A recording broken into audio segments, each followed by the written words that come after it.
आज हम बात करेंगे भारत के एक पड़ोसी देश बांग्लादेश से जुड़े कुछ मुद्दों को लेकर। विगत काफ़ी दिनों से शैक्षिक कैलेंडर के आरंभ हो जाने के पश्चात शिक्षण गतिविधियों में अधिक समय देने के कारण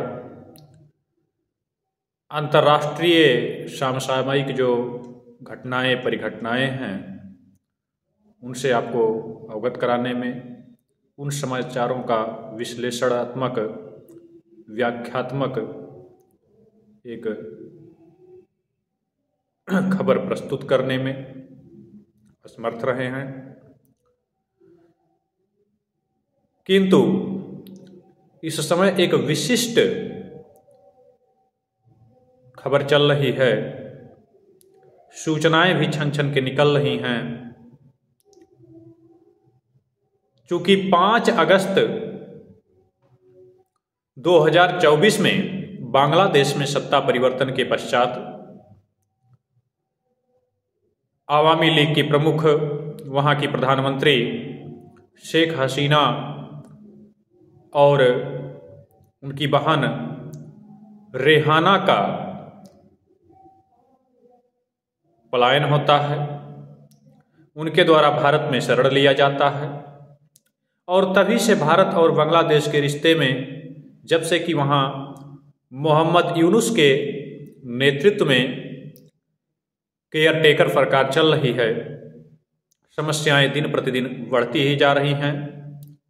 दोनों ही तरफ से आरोप और प्रत्यारोप निरंतर देखने के लिए मिल रहे हैं। झंझावात के इस काल में हर कोई अपने अपने लिए इस समस्या में भी संभावना खोजने में लगा हुआ है। किसी को समस्याएं दिख रही हैं तो किसी को संभावनाएं दिख रही हैं। कोई दोनों ही खोजने में लगा हुआ है। शेख हसीना जी की अपनी समस्याएं हैं तो उन समस्याओं में वो भी संभावनाएं खोज रही हैं। यूनुस साहब संभावनाओं पे चल ही रहे हैं, लेकिन उस संभावना में भी उनको कुछ समस्याएं दिख रही हैं। और न केवल वहां के दो पार्टी पक्ष और विपक्ष में, अपितु विश्व स्तर पर भी लोगों का कुछ यही हाल है। हर कोई अपने अपने हिसाब से अवसर खोजने में लगा हुआ है और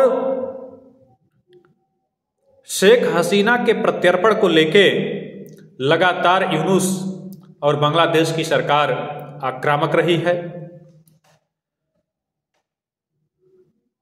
लगातार आरोप पे आरोप लगाए जाते रहे हैं कि भारत ने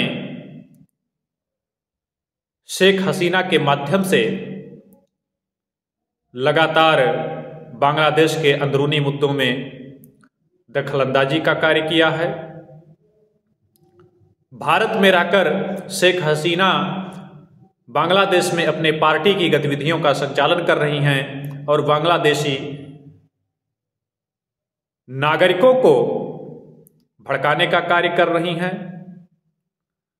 इन विभिन्न आरोपों के दौर में एक नई ही खबर छन के आ रही है और खबर यह है कि झंझावात के उस दौर में, आपत्तिकाल के उस दौर में, न केवल हसीना और रेहाना भारत में शरण ली हैं, अपितु इस समय वर्तमान में आवामी लीग के लगभग 200 नेता और उनके समय में कार्यरत उच्च अधिकारी भारत में शरण लिए हुए हैं। देखिए खबर आने के पश्चात क्या प्रतिक्रियाएं मिल रही हैं, बांग्लादेश का क्या रिएक्शन इस पे होता है। और भाई रिएक्शन वो कर रहे हैं कि आप हमारे अंदरूनी मामलों में हस्तक्षेप कर रहे हैं, आप हमारे आंतरिक मसलों में हस्तक्षेप कर रहे हैं। तो भाई इसमें गलत क्या है? डिप्लोमेटिक स्तर से भले ही हमारे लोग यह स्वीकार करने में असहज हों, लेकिन यह सत्य है और हस्तक्षेप हम कर ही नहीं रहे हैं, करेंगे भी, किए भी हैं, या भी आप भूल रहे हैं। हमारे हस्तक्षेप का ही परिणाम है कि आज आप केयर टेकर वहां प्रधानमंत्री बन के बैठे हैं। हमारे हस्तक्षेप का ही परिणाम है कि आज आप वहां सत्ता की जो है मलाई काट रहे हैं। और हमने जब जब परिस्थितियों ने गुहार लगाई है, हस्तक्षेप किया है और करते रहेंगे। और इस सत्य को आपको स्वीकार करना ही होगा, अन्यथा आप समझ सकते हैं। हम केवल बांग्लादेश के साथ ऐसा नहीं है। आप पाकिस्तान के उन कट्टरपंथियों की विचारधारा को आत्मसात करने वाले हैं, उन शोरों की विचारधारा से जुड़े हुए हैं, तो वही दिमाग, वही बुद्धि आपका भी है। और आप शायद सच को देख तो रहे हैं, लेकिन नजर चुराने की कोशिश कर रहे हैं। केवल बांग्लादेश के संदर्भ में ऐसा नहीं है कि हमने शेख हसीना को फ्रंट दे रखा है अपने राजनीतिक नफा और जो नुकसान के लिए। हमने अपने राजनीतिक हितों को भी बलि देते हुए पूर्व में भी ऐसे कदम उठाए हैं, और हमारी संस्कृति ही इसी की परिचायक है। तुम्हारे तरह हम शोरों की तरह सोचने वाले नहीं हैं। हम पशुवत दृष्टिकोण लेकर चलने वाले नहीं हैं कि केवल नफे और नुकसान का। हम मनुष्य हैं और हमारी संस्कृति ही मानवता पर आधारित है। हमने दलाई लामा को उस समय शरण दिया था जब हमको इसके अच्छे खासे परिणाम भुगतने पड़े थे, और आज भी हम उसकी कीमत अदा कर रहे हैं। किंतु आज भी दलाई लामा भारत में उसी तरीके से, उसी मेहमान नवाजी के साथ जी रहे। हमने शरण नहीं दिया है, शरण देने की तो बातें छोड़ दीजिए, हम मेहमान के तौर पर उनको स्वीकार कर रहे हैं। आते हैं मूल विषय पर कि इंटरनेट और विभिन्न साइटों के माध्यम से लगातार यूनुस जी के द्वारा आरोप लगाया जाता रहा है कि माननीय शेख हसीना बांग्लादेश में बैठे अपने समर्थकों को लगातार वहां सरकार के विरुद्ध भड़का रही हैं, वहां की आंतरिक शांति और व्यवस्था के सम्मुख चुनौती बनी हुई हैं। अब समस्या यह है कि यहाँ शांतियां कौन ला रहा है और अशांतियां कौन कर रहा है। वह लोग आज शांति की बात कर रहे हैं कि जो जब से आए हैं तब से केवल मार काट, हिंसा, आगजनी, ये लोग आज शांति की बात कर रहे हैं। शर्म नहीं आती है इनको। और अभी तक तो केवल यही खबरें थी। अब जब खबर निकल के आई कि इस समय 200 उनके उच्चाधिकारी और नेता पश्चिम बंगाल में शरण लिए हुए हैं, तो समस्याएं और पनपेंगी। इस समय यूनुस साहब के लिए को एक बढ़िया अच्छा खासा झटका लगेगा। इसी बीच यह भी खबर निकल के आ रही है कि उन 200 उच्चाधिकारियों में, उन 200 लोगों में केवल और केवल 70 तो सांसद हैं। अब आप समझ सकते हैं। उसी में एक सांसद पंकज नाथ से बात हुई कुछ पत्रकारों की, और वहां से खबर निकल के सामने आ रहा है कि उन्होंने यह स्वीकार किया कि बांग्लादेश में अशांति के पश्चात न केवल हमने देश का परित्याग किया, अपितु परित्याग के पश्चात अपने मोबाइल फोन को तब से हम बंद रख रहे हैं, पुराने सिम कार्ड को बंद रख रहे हैं, और साथ ही साथ बांग्लादेश के किसी भी कोने से भारत में प्रवेश के लिए लगभग 8 से 9 घंटे की दूरी होती है, किंतु उस आपत्तिकाल में हमें भारत में प्रवेश के लिए 2 से 3 दिन का समय लगा। उस दौरान हमने बेहद दुर्गम पहाड़ी और जंगली रास्तों से होकर गुजरना पड़ा। बेहद कष्टनाक यात्रा का वह वर्णन करते हैं और कहते हैं हमारे जैसे ना जाने कितने लोग इस दयनीय दशा से निजात पाने के लिए उस कष्ट और उस दुर्गम रास्ते से भारत में प्रवेश किए हैं और अभी वे भारत में रह रहे हैं।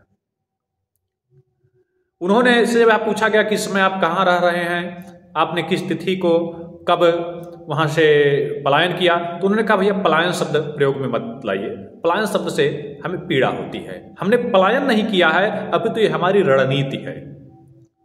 अपनी पार्टी को सुरक्षित रखने के लिए, अपने वहाँ समर्थकों के सुरक्षा के लिए और स्वयं के जीवन की सुरक्षा के लिए हमारी यह रणनीति है। क्योंकि जितने दिन हम लोग वहाँ रहेंगे तो ना तो हमारा जीवन सुरक्षित रहेगा, ना हमारे समर्थक वहाँ रहेंगे और वो लोग अपना इधर उधर करेंगे।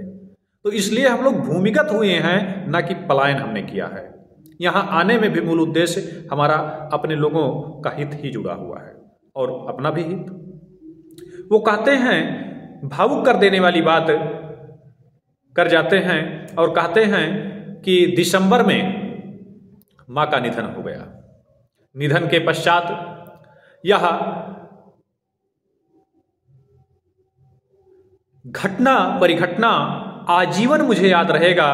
आजीवन मैं इस अफसोस में जीता रहूंगा कि जिस दिन के लिए एक संतति को जन्म दिया जाता है, मैं वह मुखाग्नि भी देने से वंचित रहा।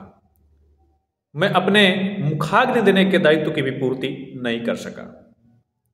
तत्पश्चात पूर्व विदेश मंत्री, जो कि वो भी इस समय कोलकाता में ही रह रहे हैं, उनसे बात हुई तो उन्होंने कहा कि भैया देखिए, यह सत्य है कि इस समय बड़ी संख्या में हम लोग यहाँ रह रहे हैं और न केवल रह रहे हैं, अभी तो यहाँ बैठ के सोशल साइटों के माध्यम से, इंटरनेट के माध्यम से अपने पार्टी की गतिविधियों का निरंतर संचालन भी कर रहे हैं। हमें आशा है, हमें उम्मीद है कि पुनः हमारे लिए एक रोशनी प्रकट होगी, पुनः हम अपने पुराने दौर में जाएंगे और हमने कोई पहली बार नहीं, इस तरीके की परिघटनाओं से हम गुजरते रहे, हमने इस परिघटनाओं को झेला है और वो स्वीकार करते हैं कि कोलकाता में इस समय जितने भी लोग रह रहे हैं वह न केवल फोन के माध्यम से अपितु प्रत्यक्ष मेल जोल लगातार कर रहे हैं, लगातार जो है उनका अपना चर्चाएं परिचर्चाएं चल रही हैं। और हसीना जी से भी हमारी लगातार यहाँ जो है सोशल साइटों के माध्यम से बात हो रही है। उन्होंने यह बताने से इनकार कर दिया कि क्या कोई प्रत्यक्ष मुलाकात हमारी हुई भी है कि नहीं। उन्होंने इससे अधिक कोई भी जानकारी देने से कहा कि भैया हमारी अपनी सुरक्षा के दृष्टि लिहाज से हम ऐसी कोई जानकारी नहीं दे सकते हैं। साथ ही उन्होंने स्वीकार किया कि हसीना के द्वारा भी भूमिगत तरीके से पार्टी से संबंधित गतिविधियां चलाई जा रही हैं।